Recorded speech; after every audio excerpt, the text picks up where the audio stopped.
అందరికి నేను ఒక వీడియో చూపిస్తాను. ఈ వీడియో చూసినాక ఈ వీడియో గురించి డిస్కస్ చేసుకుందాం. This was my baby Krista before she was shaken by her biological father at just 3 months old. The next photo shows what she looked like by the next morning.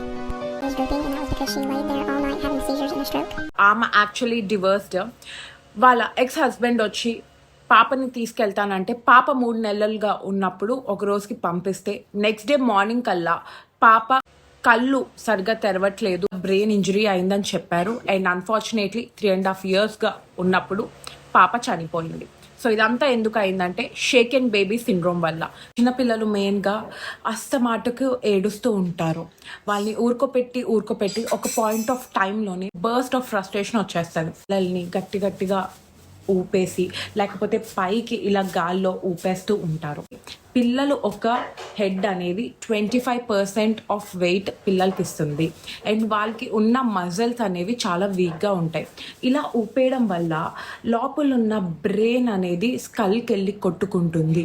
So లోపల ఉన్న brain matter damage అయ్యి bleeding అయ్యి పిల్లలకి సడన్గా fits రావడం and వాళ్ళు కోమాలోకి వెళ్ళిపోవడం, ఒకవేళ బయట పడిన ఫ్యూచర్లోని వాళ్ళకి పెరాలసిస్ రావడము, బ్రెయిన్ డెవలప్మెంట్ ఆగిపోవడం లాంటివి అవుతాయి. ఎప్పుడైనా ఒక హ్యాండ్ వెనకట్ల సపోర్ట్ ఉండాలి అండ్ ఒక హ్యాండ్ కింద సపోర్ట్ ఉండి ఇలా నెమ్మదిగా ఊపుతూ ఉండాలి.